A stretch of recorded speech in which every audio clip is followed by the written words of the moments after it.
Bonjour à tous les parents et aux intervenants du milieu scolaire. Alors, je m'appelle Stéphanie Demers, je suis enseignante depuis plus de 15 ans et je suis également la fondatrice du programme de révision Rattrapage deuxième, qui est en fait une plateforme en ligne qui propose des capsules éducatives clés en main en français et en mathématiques pour les enfants de 7-8 ans, en fait, qui ont terminé leur deuxième année, et qui sont présentement en troisième. Alors, tous les cours qui ont été conçus, ce sont des petits cours entre 10 et 20 minutes. La capsule sont tous accompagnés d'un petit cahier de travail, un corrigé, du matériel de manipulation, des planifications également pour les parents.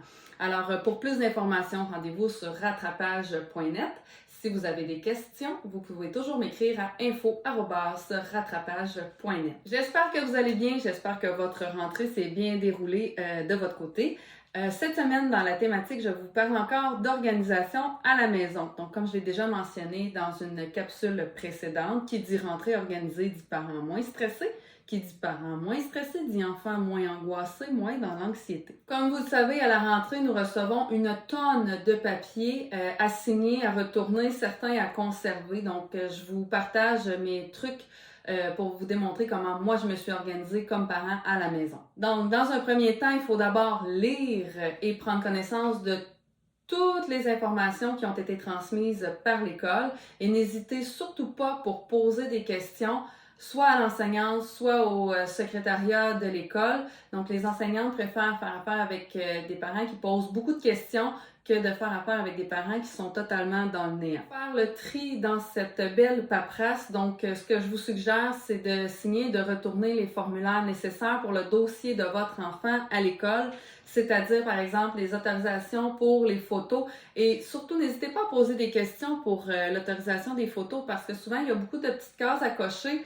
Et puis, il y a aussi les réseaux sociaux qui entrent en ligne de compte. Donc, juste vous assurer que les photos de votre enfant ne se retrouvent pas ailleurs que sur, par exemple, le site du centre de service scolaire ou la classe dojo, par exemple, l'application qu'un enseignant peut utiliser. Et c'est important aussi de savoir en tant que parent, quand vous recevez des photos de l'école où votre enfant paraît dessus et qu'il y a d'autres enfants, vous ne pouvez pas partager ces photos-là sur les réseaux sociaux parce qu'en fait, ça vous prend l'approbation de tous les parents. Alors moi, je vous suggère fortement de garder ça personnel et vous pouvez toujours aussi en discuter avec l'enseignante, tout dépendant de l'entente que vous avez. Vous devez aussi retourner la fiche santé avec toutes les informations nécessaires, les informations médicales, également pour les allergies. Donc ça, c'est primordial, il faut retourner ça rapidement. L'orthopédagogue a souvent besoin d'un consentement pour travailler en classe avec l'enseignante.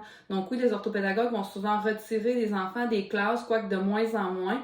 Elles essaient de plus en plus de s'intégrer dans le groupe. Donc à ce moment-là, ça devient un peu un team teaching, donc l'enseignement en équipe.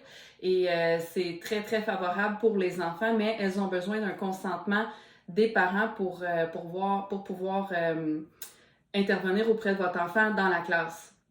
Vous avez aussi besoin souvent de signer un code de conduite, donc souvent les règles à respecter dans l'établissement. Souvent, c'est un document qui est un petit peu long, donc moi, ce que je vous suggère, c'est d'animer une discussion avec votre enfant, soit au repas le soir, ou d'y aller sous forme de questionnement. Est-ce que tu les connais, toi, les règles de l'école, les règles de la classe? Est-ce que tu peux m'en nommer? Qu'est-ce que tu penses qu'on devrait voir comme adulte? Ça, c'est très parlant. Qu'est-ce qu'on veut voir comme comportement comme adulte dans l'école pour que la vie de groupe soit agréable?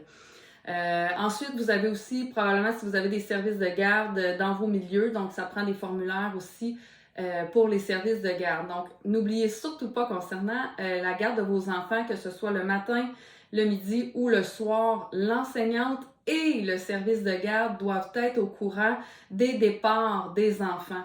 Alors, vous écrivez à l'enseignante papier, courriel, peut-être qu'elles ont déjà des feuilles déjà d'imprimés pour vous. Donc, c'est super important, surtout chez les plus petits. Quand on arrive au troisième cycle, les enfants sont habitués, ils savent où ils s'en vont, mais chez les petits, c'est très inquiétant pour l'enseignante qui doit laisser partir les enfants puis que c'est pas clair, ou surtout si vous êtes séparés, puis que là, il y a une semaine chez papa, il y a une semaine chez maman. Là, les deux parents se parlent pas, donc là, ça devient un petit peu compliqué. Donc, pour faciliter la vie de tous et chacun, mais surtout de votre enfant, d'apaiser tout ce stress-là. La communication, c'est toujours le moyen que je favorise. Et aujourd'hui, il n'y a pas de raison de ne pas communiquer parce qu'on a probablement tous un téléphone, une tablette, un ordinateur, papier crayon aussi à la maison pour envoyer des messages à l'école. Je vous suggère également de tout inscrire les dates importantes dans un seul et même calendrier parce qu'on reçoit les calendriers scolaires, on reçoit les horaires des enseignantes avec les spécialistes anglais, musique, etc. On reçoit des horaires pour les activités. Donc, si vous utilisez un planificateur familial, comme je l'ai déjà mentionné dans une capsule précédente, je vous suggère de tout mettre l'information au même endroit. Donc, que ce soit pour les rencontres de parents, que ce soit pour la photo de classe, parce qu'il faut prévoir les vêtements, l'horaire du service de garde, quand il dîne pas, quand on va le chercher, quand il reste après l'école. Dans le fond, c'est pour vous simplifier le plus la vie. Moi, j'inscris également les repas, j'inscris les collations, même si c'est pas fixé nécessairement, mais moi, ça me donne une idée. Puis quand on est pressé le matin, ben là, tu oublies de réfléchir, mais tout est écrit. Donc, ça nous facilite la vie. Les sorties, les activités de classe pour prévoir aussi les vêtements adéquats selon la température. Les rendez-vous. Donc, vous avez des rendez-vous médicaux, il faut informer le secrétariat, il faut informer l'enseignante et si votre enfant va au service de garde, il faut informer également. Alors, quand tout est au même endroit, tout est plus facile et les autres membres de la famille ont aussi accès à ce calendrier. Donc, ça allège la lourdeur mentale des parents. Finalement, toute la paperasse que je dois garder à la maison qui n'est pas à retourner à l'école, je mets tout ça dans une fiche, une chemise que je garde dans mon classeur. J'inscris le nom. Je dis, par exemple, scolarité 2 avec le nom de mon enfant. Et puis, cela me permet de garder au même endroit toutes les informations qui sont acheminées par l'école. Donc, si à un moment donné, j'ai loupé une information, je peux retourner dans mon dossier ou si c'est ça, si j'ai oublié quelque chose. Donc, c'est le petit truc que moi, j'utilise à la maison. J'espère encore une fois que mes trucs et mes petits conseils vous ont aidé à vous organiser. Alors, je vous laisse en vous disant que j'ai créé un petit questionnaire sur rattrapage.net, un questionnaire en fait pour les parents des enfants qui sont présentement en 3e année. C'est pas tout à fait une vingtaine de questions sur les compétences en français et en mathématiques. Et quand vous avez terminé, ça vous donne un portrait global des connaissances que possède votre enfant. Alors, si vous avez besoin de plus d'informations, ne vous gênez pas à m'écrire à info@rattrapage.net.